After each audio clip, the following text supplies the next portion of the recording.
ఓం శ్రీ మాత్రే నమః. అందరికీ నమస్తే అండి. Welcome back to Lakshmi homemaker double N ఛానల్కి స్వాగతం అండి. అందరికీ హ్యాపీ ఫ్రైడే అండి. ఫ్రైడే మార్నింగ్ అయితే పూజ అయితే చాలా చక్కగా చేసుకున్నానండి. ప్రతి శుక్రవారం అమ్మవారికి లలిత సహస్రనామం చదివిన తర్వాత నేను పానకం నైవేద్యం సమర్పిస్తానన్నమాట. నేను బెనిఫిట్స్ ఎలా పొందానో అమ్మవారికి 9 వారాలు చేసి నేను ఎలా బెనిఫిట్స్ పొందానో మీ అందరూ అలా పొందాలని మనస్ఫూర్తిగా కోరుకుంటున్నాను. చాలామంది సిస్టర్స్ అడుగుతున్నారు, అక్క మాకు సొంత ఇంటి కళ లేదక్క, సొంత ఇంటి కళ అనేది ఇంతవరకు నెరవేరలేదు, అలాగే మా పిల్లలు మంచి బుద్ధి అనేది లేదు, మంచిగా జాబ్స్ లేవక్క, ఏం చెయ్యాలి అని నాకు ఏదో ఒక వీడియో కింద కామెంట్స్ వస్తూ ఉన్నాయి. నేను చాలాసార్లు మన వీడియోలో ఎక్కువగా నేను చెప్పేది ఆ తల్లి కోసమే ఎక్కువగా చెప్తానన్నమాట.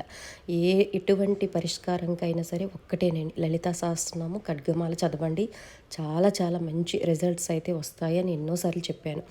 ముందు మీకు ఫోటో యాడ్ చేశాను కదండి, ఆ తల్లి కమలాంబిక. ఆ తల్లికి స్వయంగా అమ్మవారే బాలా త్రిపుర సుందరిగా కనిపించి అమ్మవారు చెప్పారనమాట. అమ్మవారే స్వయంగా చెప్పారు, ఎవరైతే లలితా సహస్రనామం చదివి పానకం నైవేద్యం పెడతారో ఎటువంటి సమస్య అయినా తీరుస్తాను అని ఆ తల్లికి చెప్పింది. ఆ తల్లి ఏలూరులో ఉండేవాళ్ళు, ఇప్పుడు కాలం చేసేసారు. ఆ తల్లి దగ్గరికి వచ్చి ఎవరైనా సరే ఇలా ఈ సమస్య ఉంది అంటే ఆ తల్లి ఒక్కటే చెప్పేదనమాట, కమలాంబిక. లలితా పారాయణం చేసి పానకం ఆరగింపు చేసేదనమాట. అలాగా ఆ అమ్మ దగ్గరికి వచ్చిన వాళ్ళందరూ ఆ సమస్యతో గట్టెక్కించే వాళ్ళనమాట. ఈ ఈ విషయం నాకు ఎలా తెలిసిందంటే, నేను ఎక్కువగా నండూరి శ్రీనివాస్ గారి వీడియోస్ అయితే రెగ్యులర్గా చూస్తూ ఉంటాను. అతను ఏ వీడియో పెట్టినా మిస్ అవ్వనండి, చూస్తూ ఉంటాను. అతను ఓల్డ్ వీడియోలో చెప్పారనమాట దీనికోసం అనమాట, లలిత సహస్రనామం కోసం కమలాంబిక అమ్మ కోసం చెప్పారు. అందుకే మీతో షేర్ చేసుకుంటున్నాను. అయితే కొంతమంది సిస్టర్స్ అడుగుతున్నారు, అక్క లలిత సహస్రనామం ఎలా చదువుకోవాలి, ఎన్ని రోజులు చేయాలి, నియమాలు ఏంటి అని అడుగుతున్నారండి. నేను క్లియర్గా ఈ వీడియోలో మీ అందరికీ తెలియజేస్తాను, శ్రద్ధగా వినండి. మనము ఏదైనా సమస్య ఉంటే అమ్మ దగ్గర చెప్పుకోండి, సంకల్పం చెప్పుకోండి. అంటే మీ సమస్య అమ్మ దగ్గర చెప్పడమే సంకల్పం అంటారు.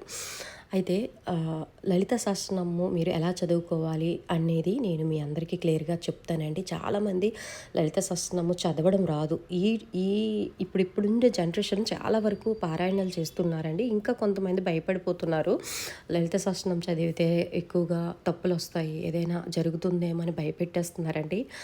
అమ్మ దగ్గర అది భయపడవలసిన అవసరం లేదు. అమ్మకు తెలుసు మనం ప్రయత్నిస్తున్నామని అమ్మకు తెలుసు. మీరు ప్రయత్నిస్తూ ఉండండి, రోజుకు 2 శ్లోకాలు చదువుతూ ఉండండి, ప్రాక్టీస్ చేస్తూ ఉండండి, తప్పకుండా అమ్మ కరుణిస్తుందనమాట. అయితే లలిత సహస్రనామం 9 వారాలు ఎలా చేసుకోవాలంటే, ప్రొద్దున్నే లెగాలి, సూర్యోదయానికి ముందే లెగవండి. లేచి అమ్మకి చక్కగా సంకల్పం చెప్పుకోండి. అంటే ఇల్లు గుమ్మాల్లో చక్కగా తడిగొడ్డు పెట్టుకోండి, గడపకి చక్కగా పసుపు రాసి కుంకుమ బొట్లు పెట్టుకొని, దేవుడి మందిరం కూడా చక్కగా శుభ్రం చేసుకొని, మనము నిత్య దీపారాధన ఎలా చేస్తామో అలాగేనండి అమ్మవారికి ఆ రోజు పానకం నైవేద్యం పెట్టండి. అలాగే మీకు నచ్చితే అమ్మవారికి గుడన్నం అంటే చాలా ఇష్టం, బెల్లంతో చేసిన పాయసన్నం. మీకు మంచి పాలు ఉంటే పాలు అన్నం పెట్టండి, అంటే పాలు వేయండి. మంచిగా పాలు లేవు మాకు దొరకట్లేదంటే ఓన్లీ అన్నం వండి అందులో బెల్లం కలపండి, కొంచెం పచ్చకర్పూరం వేసి అమ్మవారికి నైవేద్యం పెట్టండి. ఇంకా మీ దగ్గర ఉండే ఫ్రూట్స్ ఏవైనా పెట్టండి. అయితే అమ్మవారికి మీరు ఎటువంటి సమస్యతో అమ్మవారికి 9 శుక్రవారాలు పారాయణం చేస్తాననేది అమ్మ దగ్గర సంకల్పం చెప్పుకొని అమ్మవారి దగ్గర నిత్య దీపారాధన చేసేసుకొని లలిత సహస్రనామం చదువుకోవడమేనండి. ఏమీ లేదు. లలిత సహస్రనామం మీకు రాకపోతే మీరు ప్లే చేసుకొని కూడా మీరు దాని వెనకాల చదువుతూ ఉండండి. తప్పులు వస్తాయి, భయపడవలసిన అవసరం లేదండి. మీకు బాగా వస్తే ఇలా పారాయణం చేసుకోండి. పారాయణం చేసుకున్న తర్వాత అమ్మవారికి ధూపం దీపం నైవేద్యం సమర్పించిన తర్వాత అక్కడితో మనకి శుక్రవారం పూజ అయిపోద్ది. అయితే నియమాలకు వస్తే ఆ రోజు బ్రహ్మచర్యం తప్పకుండా పాటించాలి. ఆ తర్వాత ఇంట్లో ఎన్వి అస్సలు వండకూడదండి. ఎల్లుల్లి అస్సలు అంటే వంటల్లో వేయకూడదు. ఆ రోజు కిందనే పడుకోవాలి. మంచి బెడ్షీట్ కానీ షాప్ కానీ చూసుకొని కిందే పడుకోవాలి. అలాగా 9 శుక్రవారాలు చేసుకోవాలండి. నేను అలాగే చేశాననమాట. నేను అలా చేసి అమ్మ పాదాలు పట్టుకొని నుంచి ఇది నాకు లేదు, ఇది లేదు అనేది లేదండి. అమ్మ అన్నీ నాకు ప్రసాదించిందనమాట. అయితే ఏదైనా సరే నమ్మకంతో చెయ్యండి. ఈ 9 శుక్రవారాలు నాకు అంటే సరిగ్గా నాకు పని జరగలేదు అంటే మళ్ళీ స్టార్ట్ చేయండి.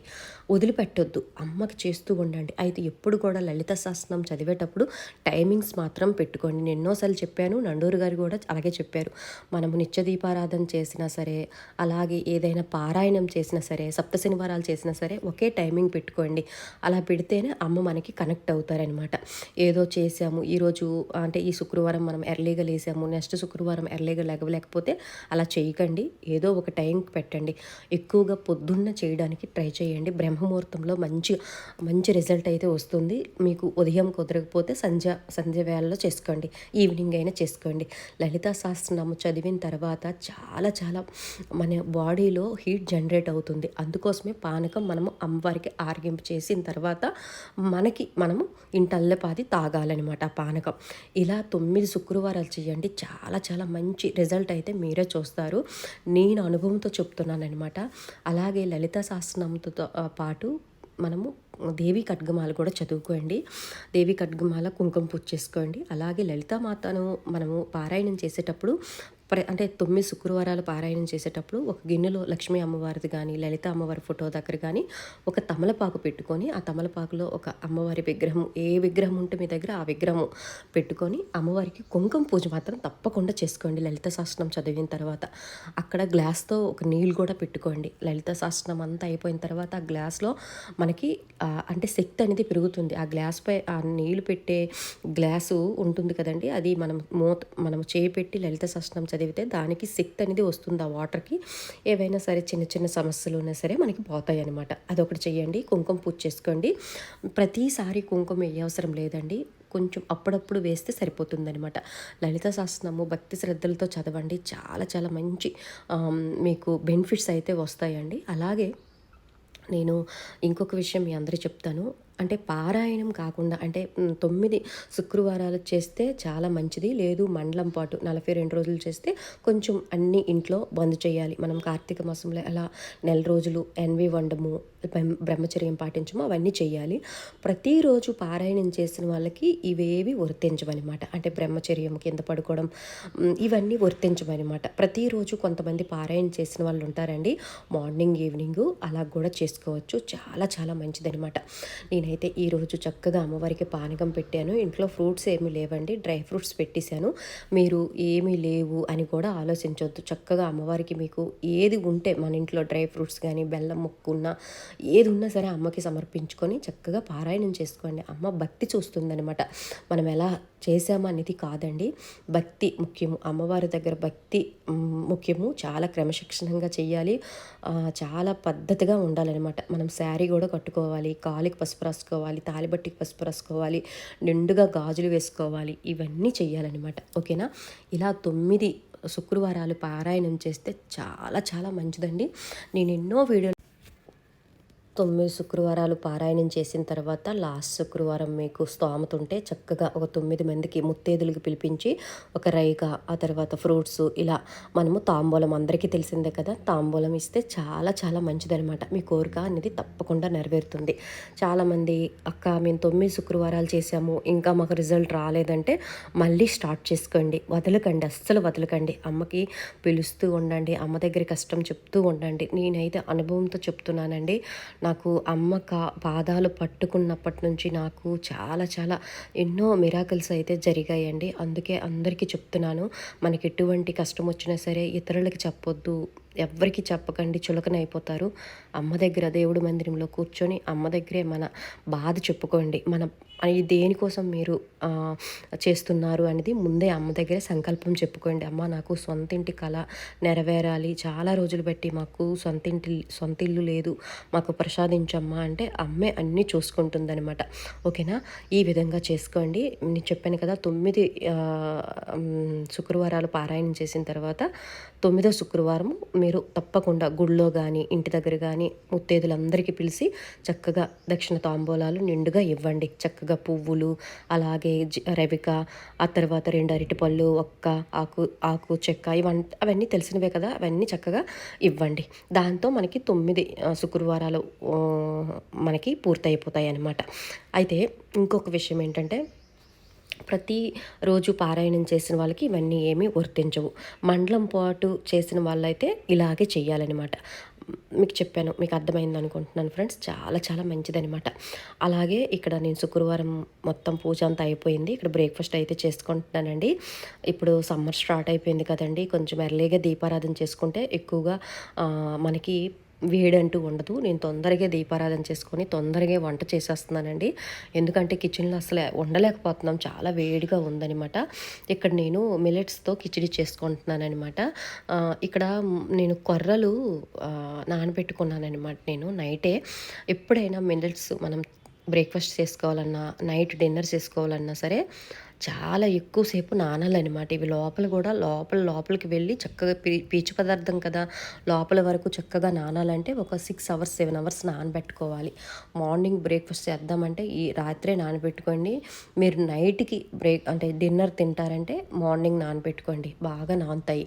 నేను కొర్రలు చక్కగా నానబెట్టుకున్నాను. ఒక గ్లాసు కొర్రలు నానబెట్టుకున్న తర్వాత దాంతోపాటు కొంచెం పెసరపప్పు కూడా మనం నానబెట్టుకోవాలి. ఉదయం నానబెట్టుకోండి. నైట్ నానబెట్టుకోవద్దు.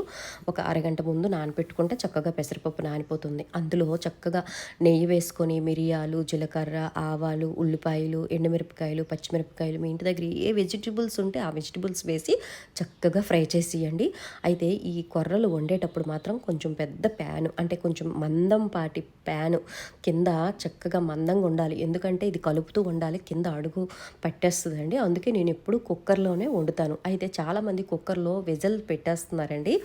విజిల్ పెట్టకూడదనమాట. మాడిపోద్ది కింద. మనము విజిల్ పెట్టకుండా చక్కగా దీన్ని కలుపుతుండు దగ్గరుండే చూసుకోవాలన్నమాట. ఇగోండి ఈ విధంగా కొర్రలు వేసాను. పచ్చిమిరపకాయ సారీ అండి పెసరపప్పు కూడా వేసేసాను. వేసేసిన తర్వాత ఇందులో కొంచెం సాల్టు, ఆ తర్వాత కొంచెం మిరియాల పౌడరు ఇలా వేసేసుకొని మంచి హెల్తీగా మనము ఈ కొర్రల అన్నం అన్నమాట. ఈ కొర్రల అన్నం అంటే కిచిడి అనేది మనం డిన్నర్కి తినొచ్చు. అలాగే మార్నింగ్ బ్రేక్ఫాస్ట్కి ఇలా తీసుకుంటే చాలా బాగుంటుందన్నమాట. ఓకేనా? ఈ విధంగా అయితే నేను శుక్రవారం పూజ చేసుకున్న తర్వాత బ్రేక్ఫాస్ట్ అయితే ప్రిపరేషన్ చేస్తున్నానండి. అలాగే కొంతమంది సిస్టర్స్ అయితే అక్షయ తృతీయ కోసం చెప్పండి అక్క అని అడుగుతున్నారు. తప్పకుండా వీడియో చేస్తానండి. అక్షయ తృతీయ రోజు ఏం కొనుక్కోవాలి, బంగారం తప్పనిసరిగా కొనుక్కోవాలా లేదా ఇంకేం కొనాలి, ఏం దానం ఇవ్వాలి అనేది నేను క్లియర్గా ఇంకొక వీడియోలో మీకు తెలియజేస్తానన్నమాట. ఓకేనా? అలాగే మొన్న నేను సోఫాలు కొన్నాను అన్నాను చెప్పాను కదండి. చాలామంది సిస్టర్స్ సోఫా కలర్ చాలా బాగుందక్క అని అన్నారు. చాలా హ్యాపీగా అనిపించింది అనమాట. ఓకేనా? ఇగోండి ఈ విధంగా అయితే నేను చక్కగా దీన్ని కలుపుకుంటున్నాను. కలిపేసిన తర్వాత కొంచెం ముద్దలాగా మిరియాల పౌడర్ అయితే ఇక్కడ యాడ్ చేస్తున్నాను. మిరియాల పౌడర్ వేయడం వల్ల చాలా మంచి ఫ్లేవర్ అనేది వస్తుందండి. ఆ తర్వాత ఇది కలిపేసిన తర్వాత వాటర్ అయితే కొంచెం యాడ్ చేయాలన్నమాట. వాటర్ యాడ్ చేసిన తర్వాత మనం బ్రేక్ఫాస్ట్గా దీంతో చట్నీ, పల్లీ చట్నీ చేసుకున్న చాలా టేస్టీగా ఉంటుందండి. లేదంటే ఇలా కూడా తినొచ్చు. ఇక్కడైతే నేను వాటర్ అయితే ఒక 4-5 గ్లాసులు అయితే వాటర్ పోసేస్తున్నానండి. ఇలా పోసేసి కొంచెం మనము మరీ టైట్గా కాకుండా మరీ చిక్కగా కాకుండా కొంచెం గరిటికి జారుగా మనకి ఉంటే సరిపోతుందనమాట. చక్కగా బ్రేక్ఫాస్ట్ అయితే తినేయవచ్చు అనమాట. ఇగండి ఇక్కడైతే వాటర్ వేస్తున్నాను. కొంచెం నేను అంటే అవి గ్రైండ్ చేసుకోవాలండి. మర్చిపోయాను చెప్పడం. ఆ కొర్రలు అనేవి మనము కాసేపు నానిపోతాయి కదా, అలా వండకుండా కొంచెం గ్రైండ్ చేస్తే కొంచెం మనకి రవ్వలాగా ఉంటుంది, బాగుంటుంది అనమాట. తొందరగా మనకి ఉడికిపోతుంది అనమాట. చెప్పడం మర్చిపోయాను ఫ్రెండ్స్. ఓకేనా? కొంచెం ఒక 2 సార్లు మనము గ్రైండ్ చేసుకుంటే సరిపోతుంది అనమాట. ఆ తర్వాత ఇందులో మనకి తగినట్టుగా ఉప్పు, ఆ తర్వాత చూసుకొని కొంచెం కొత్తిమీర వేసుకొని మనము కొంచెం చిక్కదనం అయిపోయిన తర్వాత దించిస్తే సరిపోతుందనమాట. ఓకేనా? ఈ విధంగా చేసుకోండి. నేనైతే ఈ విధంగా అయితే ఈరోజు బ్రేక్ఫాస్ట్ అయితే చేసుకున్నాను. మీరు ఇగండి కొంచెం చిక్కదనం అయిపోయిన తర్వాత కొత్తిమీర అయితే లాస్ట్కి వేసి మనం దించేయడమేనండి. ఇది ఎందుకు పెట్టానంటే ఒక సిస్టర్ అయితే నాకు అడిగారనమాట. అక్క ఒక వీడియో పెట్టాను షార్ట్ వీడియోలో, అక్క కొర్రలతో కిచిడి చేశారు కదా, ఆ కిచిడి ఫుల్ వీడియో పెట్టండి అక్క అని అన్నారు. అందుకే ఫుల్ వీడియో అయితే పెట్టానండి. లాస్ట్లో ఇక్కడ మనం డ్రై ఫ్రూట్స్ కూడా అంటే జీడిపప్పు ఇలా మనం నెయ్యిలో వేపిసి వేసినా చాలా టేస్టీగా ఉంటుంది. లేదంటే నేను చెప్పినట్టుగా పల్లీ చట్నీతో కూడా చాలా టేస్టీగా ఉంటుంది. లేదంటే ఇలా కూడా తినవచ్చు ఫ్రెండ్స్. ఓకేనా? వీడియో నచ్చితే లైక్ చేసి షేర్ చేయండి. సర్వేజన సుఖినో భవంతు. ఓం శ్రీమాత్రే నమః.